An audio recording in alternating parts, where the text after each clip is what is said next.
నుంచి మాట్లాడేటటువంటి power mongers, I'm using the word power mongers, Kadiyam గారు కావచ్చు, పోచారం గారు కావచ్చు, వాళ్ళు విలువల గురించి మాట్లాడి పార్టీ ఏ విధంగా మారినరో చూసినాం. అట్లాంటిదే మా వికారాబాద్ జిల్లాలో కూడా ఒక సంఘటన జరిగింది. ఆయన విలువల గురించి ఏం మాట్లాడినరో మీకు ఒక్క విషయం చూపిద్దామని నేను అనుకుంటున్నాను.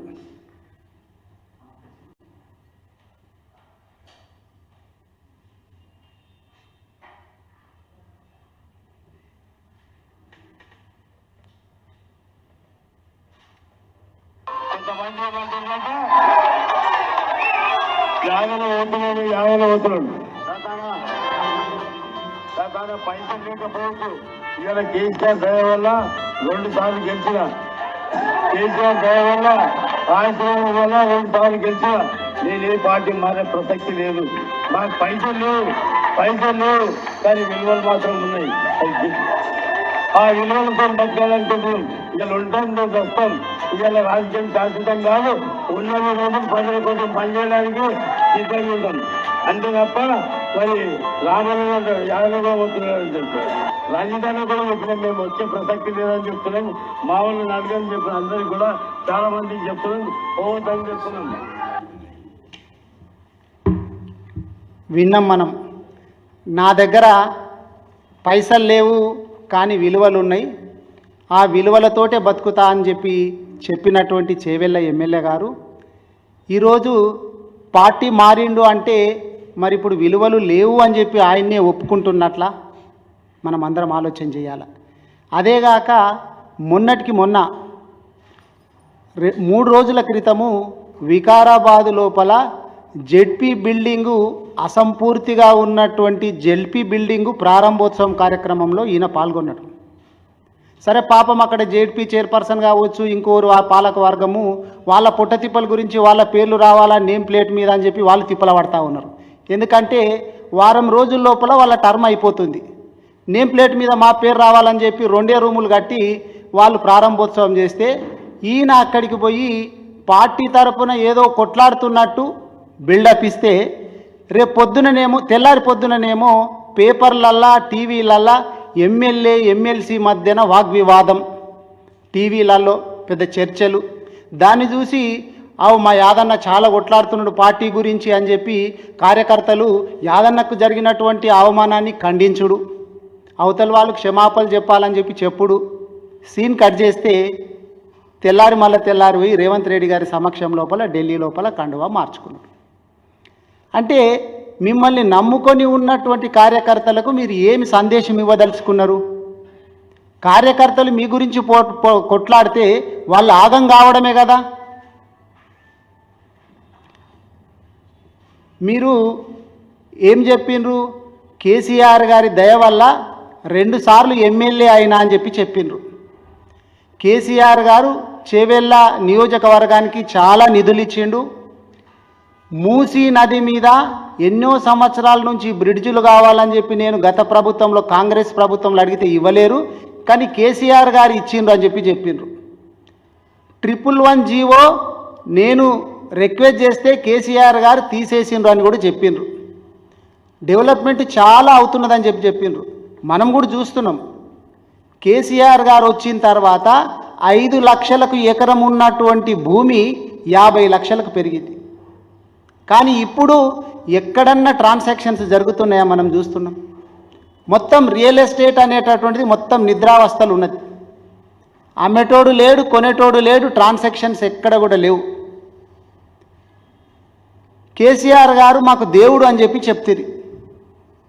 10 సంవత్సరాలు కేసీఆర్ గారు అధికారంలో ఉన్నప్పుడేమో మీకు దేవుళ్ళలాగా కనిపించే, ఒక్కసారి అధికారం పోగానే కేసీఆర్ గారి దయ్యం ఎట్లా ఏంటి చెప్పండి. మీకు కేసీఆర్ గారు ఏం తక్కువ చేసిండు? 2 సార్లు ఎమ్మెల్యే టికెట్ ఇచ్చిండు. మీ భార్య జెడ్పీటీసీ, మీ కొడుకు జెడ్పీటీసీ, మీ కోడలు ఎంపీపీ. ఒక్కటే ఇంట్లో 4 పదవులు ఇచ్చిండ్రు కేసీఆర్ గారు. సరే మీరు పార్టీ మారినరు, విలువల గురించి ఇక నేను మీరే చెప్పినారు కాబట్టి మీరు పార్టీ మారినరు. కానీ మేము కోరేది ఏంటంటే కేసీఆర్ గారు బొమ్మ మీద కారు గుర్తు మీద గెలిచిండ్రు కాబట్టి పార్టీకి అదేవిధంగా పార్టీ గుర్తు మీద గెలిచినటువంటి ఎమ్మెల్యే పదవికి మీరు రాజీనామా చేస్తే చాలా బ్రహ్మాండంగా ఉంటుంది. మీకు విలువలు ఉన్నాయని చెప్పి మేము అప్పుడు అనుకుంటాం.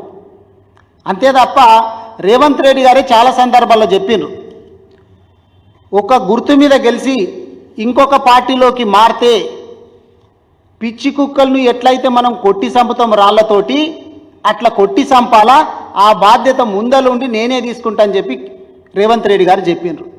కాబట్టి కొత్తగా వచ్చినటువంటి మీ నాయకుడు మిమ్మల్ని మళ్ళా రాళ్లతోటి కొట్టి చంపించక ముందే మీరు ఎమ్మెల్యే పదవికి రాజీనామా చేసి మళ్ళీ గెలిస్తే బాగుంటుంది, మీకు విలువలు ఉన్నాయని చెప్పి అందరు అనుకుంటారు. ఇట్లా అక్కడొకరు ఇక్కడొకరు పోతుంటే చాలామంది ఏమంటున్నారు, అయిపోయింది బీఆర్ఎస్ పార్టీ పని అయిపోయింది, అట్లా అయిపోయింది అని చెప్పి అవాకులు చెవాకులు పేలుతూ ఉన్నారు.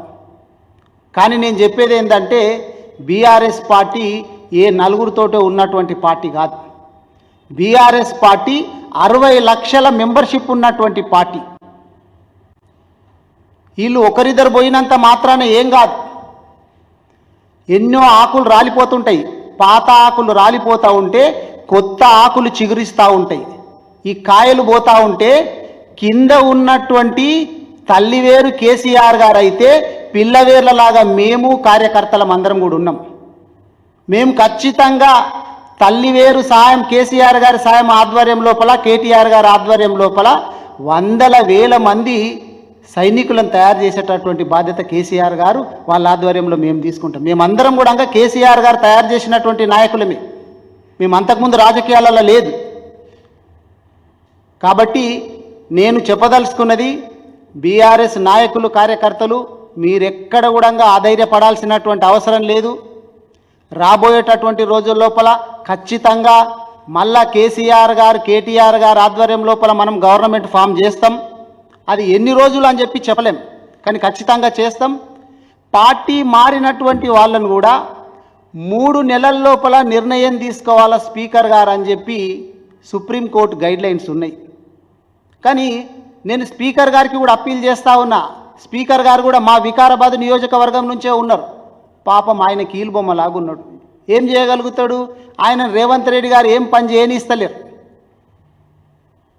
మీరు స్పీకర్ గారు, ఈ రాజకీయాలు ఉంటాయి పోతాయి, పదవులు ఉంటాయి పోతాయి, కానీ మీరు చరిత్రలో నిలిచిపోవాలంటే ఇటువంటి పార్టీ మారినటువంటి వాళ్ళ పైన అనర్హత వేటు వేయాలని చెప్పి మిమ్మల్ని కూడా నేను అప్పీల్ చేస్తూ ఉన్నా.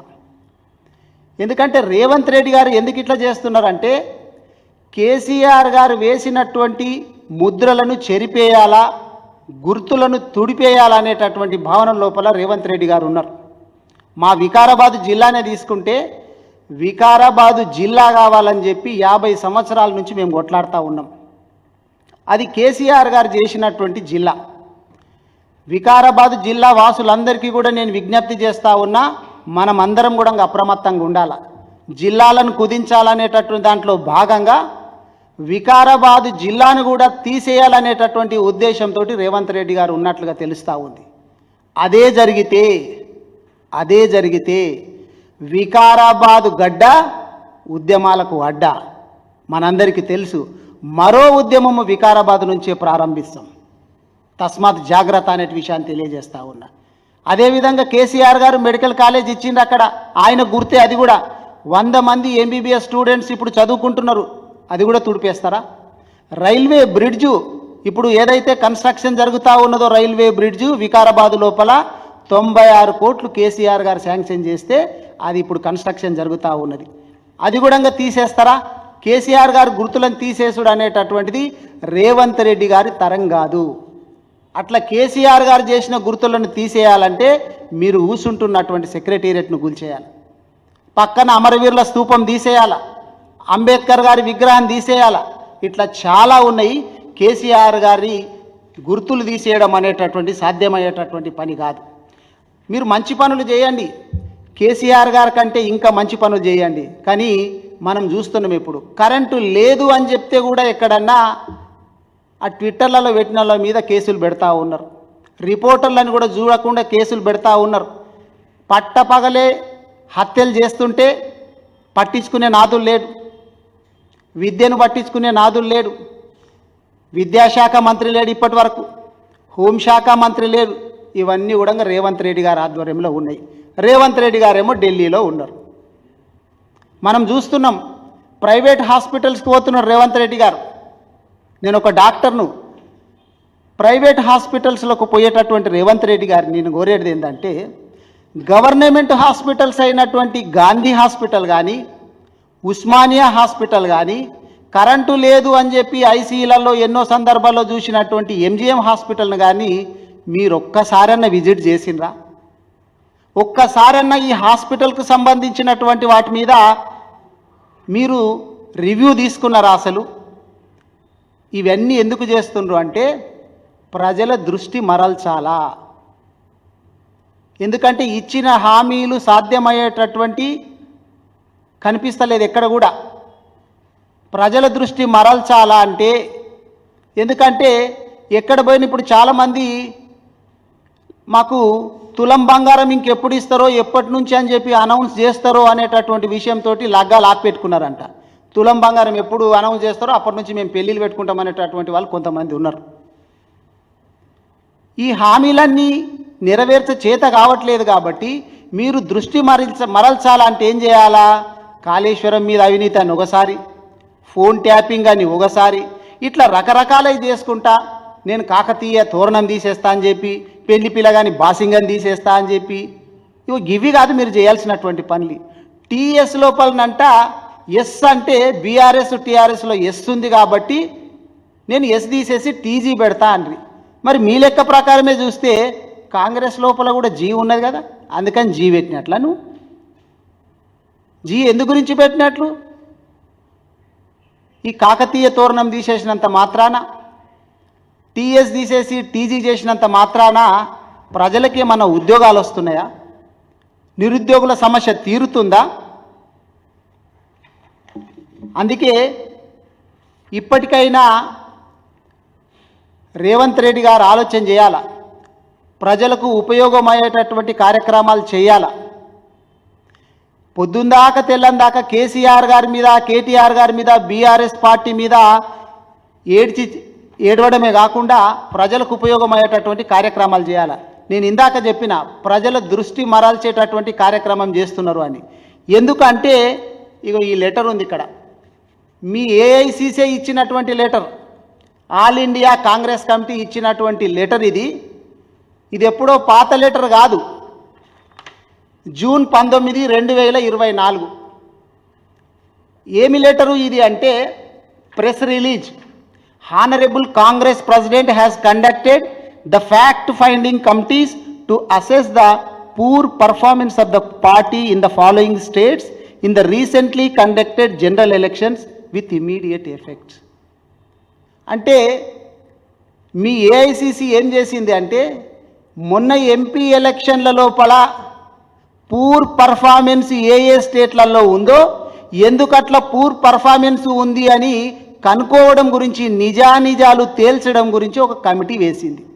ఏ స్టేట్లు ఉన్నాయా దాంట్లో అంటే మధ్యప్రదేశ్, ఛత్తీస్గఢ్, ఒడిశా, ఢిల్లీ, కర్ణాటకతో పాటు తెలంగాణ కూడా ఉంది.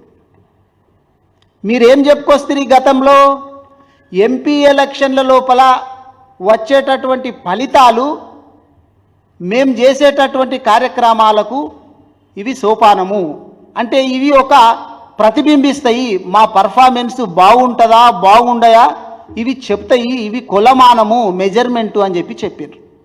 మీ మెజర్మెంటు, మీ పర్ఫార్మెన్సు చాలా పూర్గా ఉంది అని చెప్పి సాక్షాత్ మీ ఏఐసీసీ చెప్తున్నది.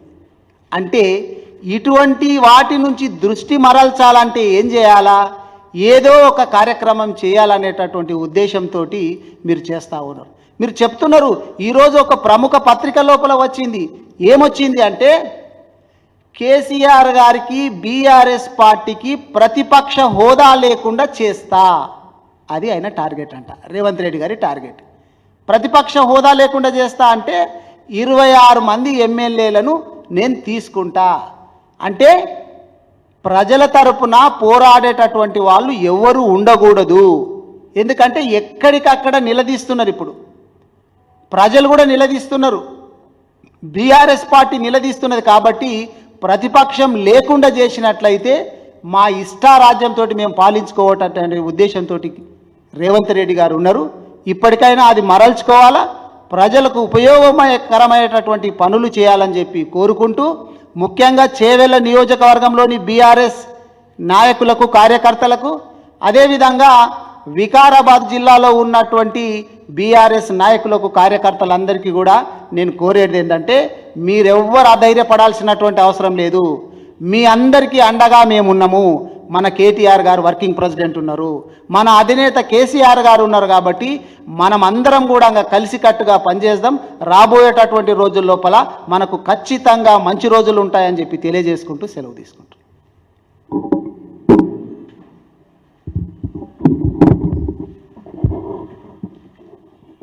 మీడియా మిత్రులకు అందరు కూడా నమస్కారం తెలియజేస్తూ, మరి నిన్ననే చూసినాం మనం ఇవాళ చేవెళ్ళ శాసనసభ్యులు ఏదైతే కాంగ్రెస్ పార్టీలో చేరడం జరిగింది. మరి ఇవాళ కాంగ్రెస్ పార్టీ అధికారం రావడానికి కారణం 6 గ్యారంటీలు అని చెప్పుకొని 6 గ్యారంటీలు అమలు చేసినాము, మన లోక్సభ ఎన్నికల్లో కూడా మంచి ఫలితాలు వస్తాయని వాళ్ళు ఆశించిండ్రు. మరి ఫలితాలు ఏ రకంగా వచ్చినాయి మనం చూసినాం. వాళ్ళంతా కూడా మళ్ళీ దృష్టి అంతా కూడా బీఆర్ఎస్ పార్టీని ఉండకూడదు, బీఆర్ఎస్ పార్టీని ఖతం చేయాలనే ఉద్దేశంతో 6 గ్యారంటీలు పక్కకు పెట్టి ఇప్పటికీ 6 మంది బీఆర్ఎస్ ఎమ్మెల్యేలు మాత్రం పార్టీలో కలుపుకున్నారు. 6 మందిని మనం చూస్తున్నాం. ఏ పథకాలు అమలైనాయంటే ఏవి కూడా సంపూర్ణంగా అమలు కాలే, ఒక ఫ్రీ బస్ తప్ప. ఇలా 500 గ్యాస్ సిలిండరు సంపూర్ణంగా ఎవరికి రాలే. ఇవాళ 2500 ఏదైతే మహిళలకు ఇస్తామన్నారో అది కూడా ఇప్పటికీ అమలు కాలే. రైతు భరోసా అనేది మొదటి విడత, 2వ విడత ఇస్తామన్నారు, ఇప్పటివరకు దాన్ని ఊసే లేదు. నిన్ననే చూస్తున్నాం మనం పేపర్లో. అది మళ్ళీ అసెంబ్లీ అయిన తర్వాత ఇస్తామనడం, అందరికి కూడా ఇయ్యమనడం, ఇవన్నీ కూడా చూస్తున్నాం. ముఖ్యంగా ఏదైతే రుణమాఫీ చేస్తామన్నారో డిసెంబర్ 9 నాడు రాగానే ఆ రుణమాఫీని తేదీలు మార్చుకుంటూ జనవరిలో చేస్తాం, మార్చిలో చేస్తాం, బడ్జెట్ అయినాక చేస్తాం, మళ్ళీ మొన్న ఎన్నికల సందర్భంగా ఆగస్టు 15 తారీఖు చేస్తామని, ఖచ్చితంగా చేస్తామని ఎక్కడ పోతే అక్కడ ఉన్నటువంటి దేవుళ్ళ మీద ఒట్టేసి రుణమాఫీ చేస్తామని చెప్పినటువంటి గౌరవ ముఖ్యమంత్రి గారు మళ్ళీ నిన్ననే చూసినాం మనం. 6 రోజుల నుంచి ఢిల్లీలో జరిగినటువంటి పరిణామాలు చూస్తున్నాం. రేషన్ కార్డులో ఎంతమంది ఉన్నా సరే ఒక కుటుంబానికి 2 లక్షల రుణమాఫీ గరిష్టంగా చేస్తామంటే, ఒక కుటుంబంలో 4 ఉంటారు రైతులు. మరి 4 రుణం తీసుకుంటే ఒక్కరికే అవుతుందా? ఒకసారి ఆలోచన చేయాలి. ఇలా అంటే కాలయాపన చేసుడు. వచ్చిన 100 రోజుల్లోనే అన్ని పథకాలు అమలు చేస్తామని ఇప్పటికి దాదాపు 7 నెలలు గడిచింది. రేపటితో 7 నెలలు అయితే ఎన్నికలు జరిగి. ఇవాళ 7 నెలలు జరిగితే కూడా ఏ ఒక్క హామీ కూడా లేదు ఇప్పటి వరకు. ఇవాళ రైతు ఏది కూడా గ్యారంటీగా లేదు. అంటే ఇవన్నీ కూడా ప్రజలను మభ్యపెట్టి ప్రజలతోటి ఓట్లు వేయించుకోవాలి. ఎన్నికలు అయిపోయినాయి, లోక్సభ ఎన్నికలు అయిపోయినాయి, ఇప్పుడు బీఆర్ఎస్ పార్టీని ఖతం చేయాలనే ఉద్దేశంతో ఇక్కడ ఉన్నటువంటి ఎమ్మెల్యేలందరినీ కూడా నయాన్న భయాన ప్రలోభాలు పెట్టి వాళ్ళందరూ కూడా వాళ్ళ సొంత స్వార్థం కోసమే పోతున్నారు. ఇవాళ పోచారం శ్రీనివాసరెడ్డి గారు కానీ, ఇవాళ కడియం శ్రీహరి గారు కానీ, అందరూ కూడా దానం నాగేంద్ర అందరూ కూడా కొత్తగా చేవెళ్ళ ఎమ్మెల్యే. మరి ఆయన మొన్ననే ఇక్కడ ఎన్నికల్లో మీ అందరి సమక్షంలోనే ఆయన మాట్లాడిండు. విలువల గురించి, పైసల గురించి, నా దగ్గర పైసలు లేవు కానీ కేసీఆర్ గారు నాకు 2 సార్లు టికెట్ ఇచ్చి నన్ను ఎమ్మెల్యేని చేసిండు, తప్పకుండా నేను ఖచ్చితంగా పీఆర్ఎస్ పార్టీ గొంతులో ప్రాణం ఉన్నంత వరకు పార్టీ విడిచిపెట్టి పోనని చెప్పిండు. ఇవాళ చేవెళ్ళను అనేక రంగాల్లో అభివృద్ధి చేసిన కేసీఆర్ గారు. ఇవాళ 111 జీవో కానీ, ఇవాళ మూసీ రివర్ మీద దాదాపు 8 బ్రిడ్జిలు ఇవ్వడం, అదే షాబాద్ను ఒక ఇండస్ట్రియల్ కారిడార్గా తీసుకుని ప్రపంచంలో ఉన్నటువంటి పెద్ద పెద్ద కంపెనీలన్నీ కూడా ఇవాళ షాబాద్కు రావడం, అదంతా కూడా ఆయన నియోజకవర్గంలో. ఆయన ఎందుకు పోతున్నాడో, మరి ఏం ప్రలోభాలకు పోతున్నాడో మళ్ళీ ఆయన విజ్ఞతకే వదిలేస్తూ, నిజంగా కూడా ఆయనకు చిత్తశుద్ధి ఉండి విలువలు ఉంటే తప్పకుండా మొట్టమొదటిగా ఆయన ఎమ్మెల్యే పదవికి రాజీనామా చేసి ఇలా నియోజకవర్గ అభివృద్ధి కోసం పోతున్నా అని చెప్తున్నాడు ఆయన. ఇలా నిజంగా కూడా ఆ ధ్యాసనే ఉంటే రాజీనామా చేయి, మళ్ళీ ఎన్నికల్లో గెలు, అప్పుడు నిజంగా కూడా నీకు విలువలు ఉన్నాయని భావిస్తాం మేమందరం కూడా. మిగతా ఎమ్మెల్యేలు అందరూ కూడా మనం ఇలా పార్టీ కష్టకాలంలో ఉన్నది కాబట్టి తప్పకుండా ఇలా కేసీఆర్ గారు 14 సంవత్సరాలు పోరాడి తెలంగాణ సాధించి వచ్చినటువంటి తెలంగాణ ఈ 10 సంవత్సరాల్లో దేశంలోనే కాదు ప్రపంచంలోనే తెలంగాణ ఒక దిక్సూచిగా ఎన్నో రాష్ట్రాలకి ఇలా దేశానికి మనం తొలమైకంగా ఉన్నాం కాబట్టి ఖచ్చితంగా రాబోయే రోజుల్లో తప్పకుండా మళ్ళీ కేసీఆర్ గారే ముఖ్యమంత్రి అవుతారు. ఇవాళ దేశంలో ఉన్నటువంటి ప్రాంతీయ పార్టీలో అత్యధిక సభ్యత్వం ఉన్నటువంటి పార్టీ కూడా బీఆర్ఎస్. కాబట్టి ఇలా కార్యకర్తలు అందరూ కూడా అధైర్యపడకుండా ఖచ్చితంగా మనం అందరూ కూడా పార్టీకి అండగా ఉందాం. తప్పకుండా ప్రజల పక్షాన పోరాడి ఖచ్చితంగా ప్రభుత్వం మెడల్ వంచి సంక్షేమాలు అందించే విధంగా మనం అందరం కూడా పనిచేద్దామని తెలియజేస్తున్నా. జై హింద్, జై తెలంగాణ.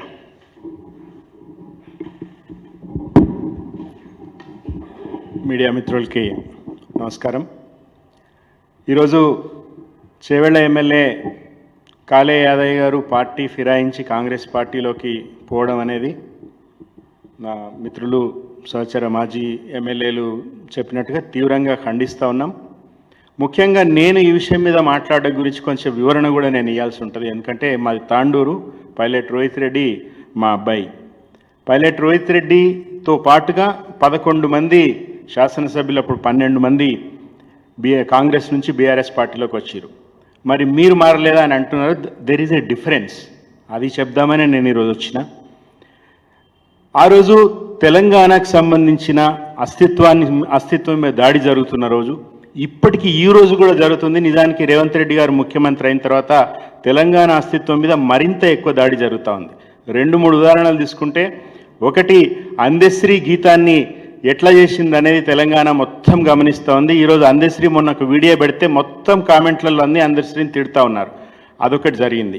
తర్వాత సీఎంకి తెలుసో తెలియకుండానో ఇక్కడ ఆంధ్రప్రదేశ్ ప్రతిపక్ష నాయకుడి ఇంటికి సంబంధించిన ఏదో అక్రమ నిర్మాణం కూలగొట్టడం అనేది జరిగింది. సరే, అవి వాళ్ళ ఆంధ్ర రాజకీయాలు, ఆ పార్టీలతో సంబంధం లేదు. కానీ ఒక రాష్ట్రంలో వేరే రాష్ట్రం వాళ్ళ నిర్ణయాలు ఎట్లా అమలవుతున్నాయి అనేది ఒకటి జేడీ లక్ష్మీనారాయణ గారు అక్కడ ఆంధ్రప్రదేశ్ పార్టీలందరికీ పిలిపించున్నారు.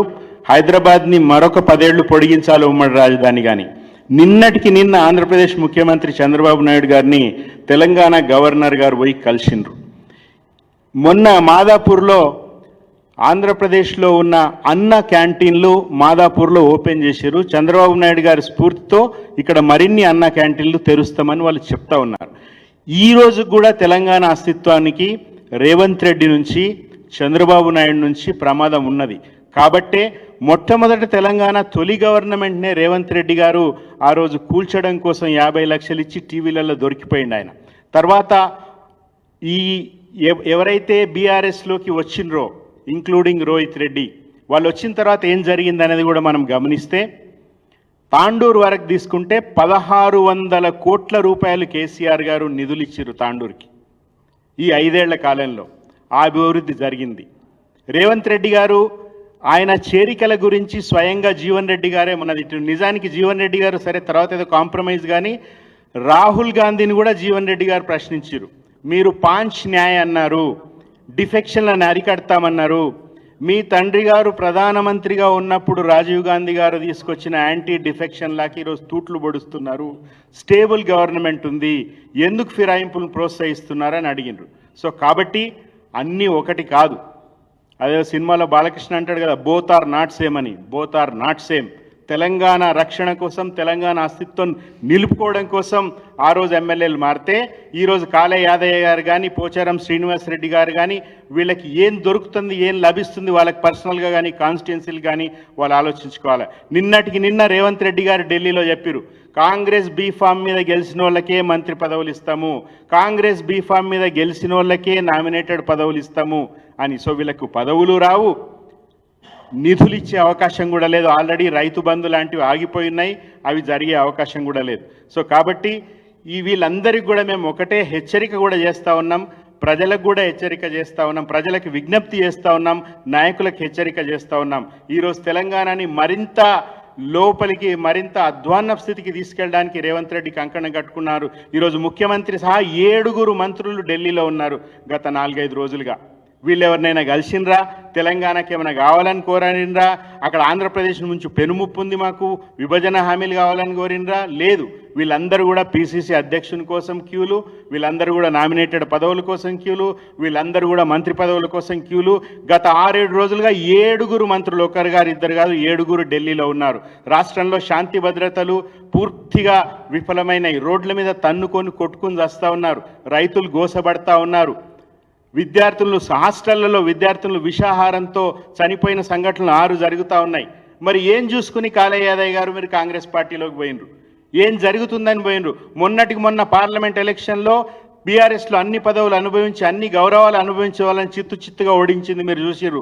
సునీత మహేందర్ రెడ్డిని ఓడించిండ్రు, రంజిత్ రెడ్డిని ఓడించిరు, దానం నాగేందర్ని ఓడించిరు. ప్రత్యేక పరిస్థితుల్లో కడియం కావ్య గెలిచి ఉండవచ్చు కాక, కానీ ఈరోజు రేపు ఇంతకుముందు ఆనంద్ గారు చెప్పినట్టుగా ఖచ్చితంగా యాంటీ డిఫెక్షన్ చట్టం ఉన్నది, సుప్రీంకోర్టు తీర్పు ఉన్నది. వీళ్ళందరి మీద ఈ 6 మీద అనర్హత వేటుపడుతుంది. మళ్ళా ఎలక్షన్లు వస్తాయి. రేవంత్ రెడ్డి గారు మీరు ఎమ్మెల్యేలను అయితే కొంటున్నారు కానీ ప్రజల్ని కొనలేరు. మొన్న చూసినాం మీ పర్ఫార్మెన్స్ ఎంత బ్యాడ్గా ఉందో మీ ఏఐసిసి లెటర్లోనే తెలిసింది. సో కాబట్టి కాళయ్య యాదయ్య గారికి కానీ పార్టీ ఫిరాయించిన వాళ్ళకి కానీ అందరికి కూడా ఒకటే, మీకు పర్సనల్గా ప్రయోజనం లేదు మీ ఫిరాయింపు, మీ కాన్స్టిట్యున్సీకి ప్రయోజనం లేదు మీ ఫిరాయింపు, రాష్ట్రానికి ప్రయోజనం లేదు మీ ఫిరాయింపు. ఏం సాధిస్తారు? సో ప్రజలు కూడా ఆలోచించాలని కోరుతా ఉన్నాం. పార్టీ కార్యకర్తలకి, మా వికారాబాద్ జిల్లా వాళ్ళకి, చేవెళ్ళ వాళ్ళకి అందరికీ కూడా ధైర్యంగా ఉండండి.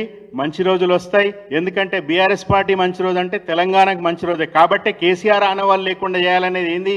తెలంగాణ ఆనవాళ్ళు లేకుండా, తెలంగాణ ఆనవాళ్ళు ఈ పోయే పరిస్థితే లేదు బీఆర్ఎస్ ఉన్నంత వరకు అని కార్యకర్తలకు మరొక మారు ధైర్యం చెప్తూ, ఈ పార్టీ ఫిరాయింపుదారులని మీరు రాజీనామా చేయండి. ఎట్లాగూ మీ మీద అనర్హత కత్తి వేలాడుతూ ఉన్నది, ఎట్లాగూ అనర్హులైతారు, కనీసం గౌరవమైనా మిగులుతుంది. రాజీనామా చేసి మళ్ళీ ఎలక్షన్లకు పోండని వాళ్ళని కోరుతా ఉన్నాం. Thank you.